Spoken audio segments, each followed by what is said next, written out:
how can we stop projecting and looking for ourselves outside of ourselves?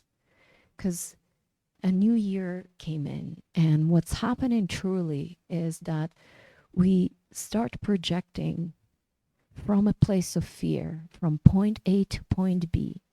And this point A is actually fully immersed in deep, unmet need from childhood and fear that is wrapping it up like this engine from where our consciousness flows into the world of form. And so when we're not careful enough, what starts happening, this point A infused with fear and unmet needs projects itself and wants to fulfill itself through another person, even if that person already long time ago passed away, such as our parents, and needing to be validated, needing to be loved, needing to be seen, met by them, which no longer applies to what's truly happening. So what's truly happening is that we unconsciously so to ourselves still operate from our past conditioning. And this past conditioning is looking to be met through another person, whether it's an existent person such as our partners, whether it's our parents, or whether it's already passed away parents. So we have to be really cautious and very, very careful where our energy that is projecting itself onto this new year coming along is something that I want to be better, I want to be more successful, I want to be more abundant, I want to be more intimate, more connected, more. There's no fault in that. Consciousness wants to evolve. Of course it doesn't like misery. But if we're not careful, what starts happening, we don't see that it's not necessarily coming from consciousness wanting to evolve, but it's coming from the fear of the past and the unmet need that projects itself and wants to fulfill itself through other people. But no matter how much your partner will love you and be there for you, that will never be enough to fill the gap of your emptiness, of this imprint of the unmet need that is still lives in your system. So no matter how wonderful they'll be, that one other day where they're not going to be present and going to be busy or whatever, this one day will turn all your world around and your whole system will get inflamed of feeling unmet or feeling unseen or feeling unloved. And you will put it onto them that they're not there to meet you. But what truly happening is you are not there to meet yourself. So you are not there to give yourself what is truly needed, that unmet need, that validation, that being met, that love, that connection, that compassion, that acceptance. You are not giving it to yourself. You are rejecting yourself, you're abandoning yourself and looking for that fulfillment from outside, feeling so empty. But you will never fill the cup through another person. No person can ever give that to you. Because what's truly needed is the totality of existence itself, which you are, the totality of existence itself, the totality of unconditional acceptance, unconditional love itself, which you are, needed to be given to that split in your system, this vulnerable childhood energy that seeks and cries for attention through other people. And so when you can come back to yourself, when you can start giving it to yourself, when you no longer abandon yourself to be met from outside by another person or a deceased person or your parents that are, really done their best, but perhaps not. None of them, even if your mom turns on you right now and say, my gosh, I love you, I'm so sorry with everything that happened, even that will still not fulfill the emptiness and the crack that is already inside. And the crack that is inside, it thinking it's of itself to be so deficient and so small and so insignificant, so small, tiny self that needs to see and to merge with the capital S self, with the bigger picture that it exists. It is unconditionally loved and accepted just because it exists. Just because you exist. You're meant to be here. And you're beautiful. Just because you exist, you are worthy. But not until we actually go inside and from awareness, from presence, examine what the hell is going on. Truly, we're going to repeat the same year over and over and over, projecting and blaming the world and the circumstances and everyone else for your misery. And when you stop blaming everyone else for your misery and you come back to yourself to feel into those gaps of fear, that point A that wants to become the point B, that will never become point B because it is inherently already point A, which is fear and unmet need. And when this fear and unmet need can be fully met unconditionally, no longer being abandoned by you as I mean a capital S self, you, the totality of existence, you, the unconditional love, you, the compassion, you, then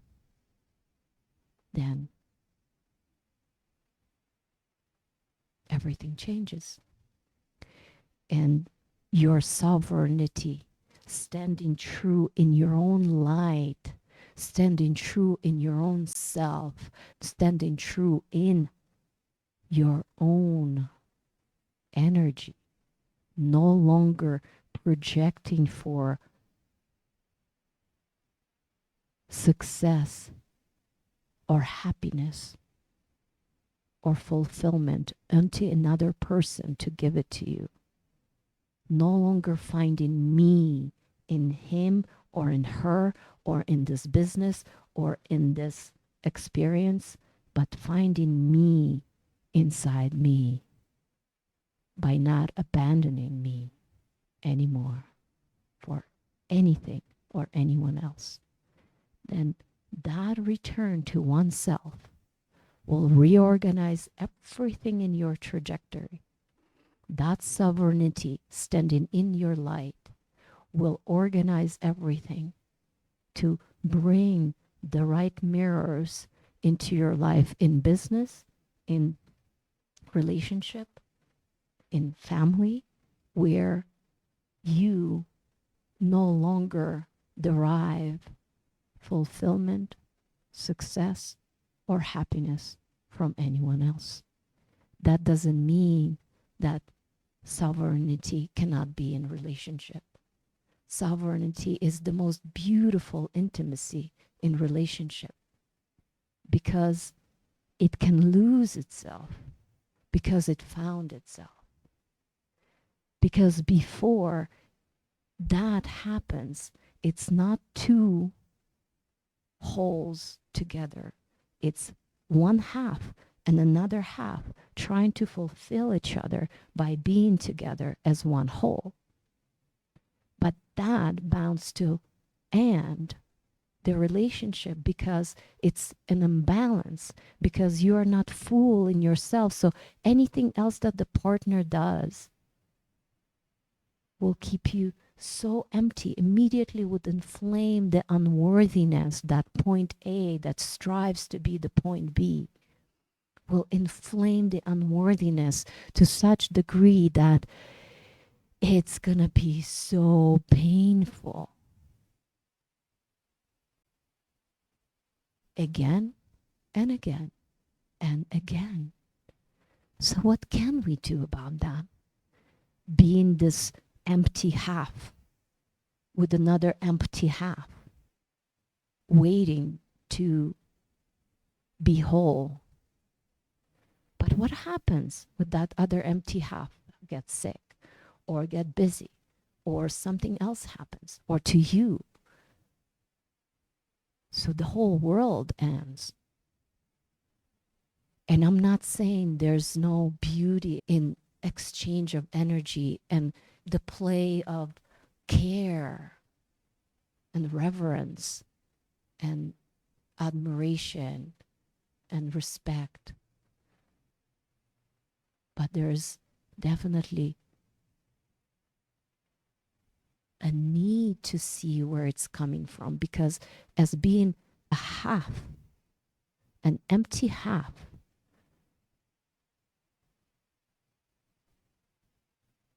and an empty half, there is codependency. And codependency cannot be sovereign.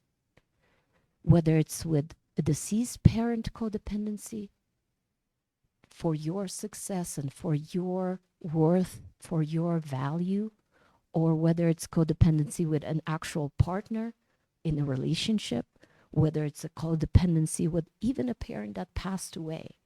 And this codependency on who are you becoming in their eyes, unconsciously so. Because you're half empty on your own. But as I'm saying, if you go fully and you become full of yourself, capital S self, and you give that point A the attention and the love and the acceptance, the radical acceptance that it needs. As messy as it needs to be, and as fucked up as it needs to be. And so when you give that point A the ability to fully be itself, in its fear, in its unmet need, in its cries, in its anger, in its frustration, in its emptiness, and if you give that full acceptance and absolute compassion, then you can free this ghost that is constantly feeling empty and needing to fulfill itself from outside. And when it doesn't get that fulfillment, it needs to numb itself with movies, Netflix, porn, alcohol, drugs, been there, done that. Because it's painful to be empty. It is so, so painful to be disconnected from reality, disconnected from yourself, disconnected from truth. Is so, so painful. And so we numb, and we numb, and we numb, and we numb, not to feel. But the invitation is the other way around. Can we feel, and can we be broken open into delight, into connection, into intimacy with existence, so that we no longer carry the wound of disconnection. So we no longer carry the wound of emptiness trying to fulfill itself from outside, trying to be something for someone. Well, they haven't even discovered how to be something for themselves. So that is the invitation. That is the message. Can we not repeat the same year all over again?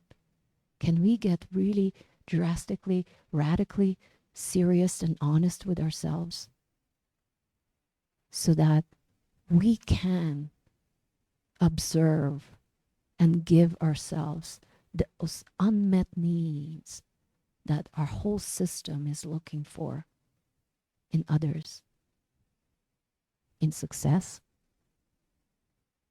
in the new diet, the new exercise routine, the new course, the new training, the new coach. And I'm not saying all those things are bad. There's amazing, amazing things to all of those things. But if that becomes a band-aid to something that you haven't discovered fully for yourself, unconsciously driving your experience, then that is a temporary fix. And the issue is going to continue yet into 2027. But it doesn't take much to really turn inward, to really have the right tools, to really have the right guidance, to really have the lasting transformation. Not that somebody else gives it to you, but where you take everything that is given to you through the tools and the methods and the techniques, and you start getting radically honest with yourself and start asking the right questions. Why are you doing the things you're doing? And what is in the way of your true happiness and dream life? Hmm?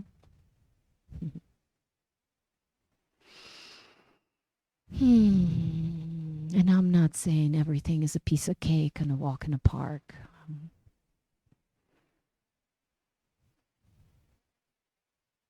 And yet, when we learn how to surrender effort, when we learn how to let all these systems that want to go from point A through effort and control to point B, to be something more meaningful, to be something more successful, to be something more fulfilling. The issue is with that effort, it's coming from a wrong place. So it's never going to be fulfilled, no matter how much it tries. No matter how much effort it exudes, it might arrive to certain success in certain places. But true fulfillment, true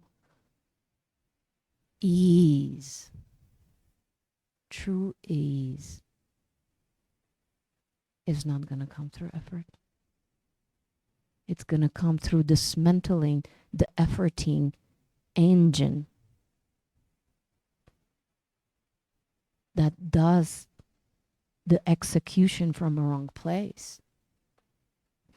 And therefore, no matter how many courses we buy, no matter how much money we make, no matter how many relationships we surround ourselves with, something in you will still feel empty because you're half full.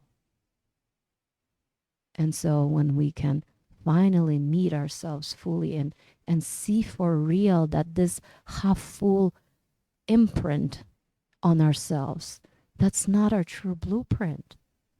Because in our true blueprint, we're complete. We're magnificent. We're beautiful. We're fulfilled already.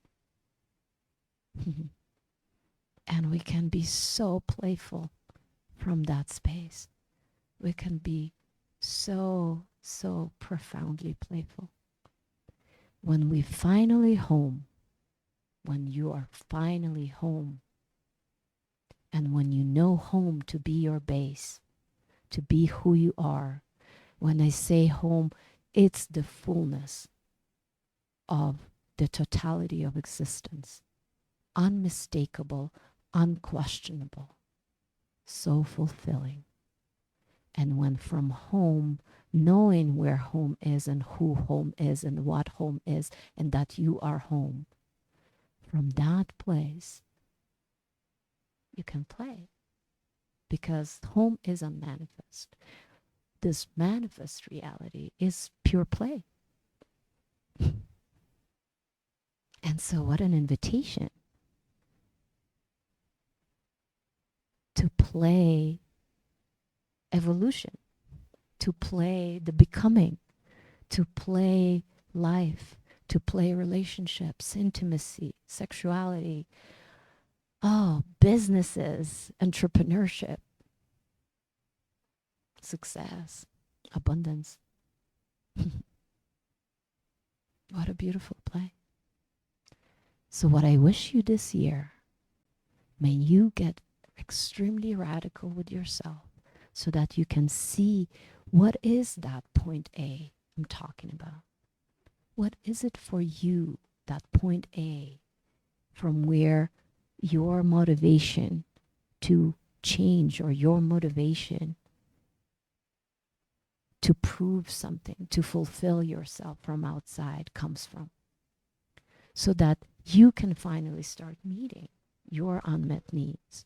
You can finally start giving yourself the love and the compassion you're looking constantly from the outside. And when you can become full in yourself, My wish for you is to play. Enjoy life.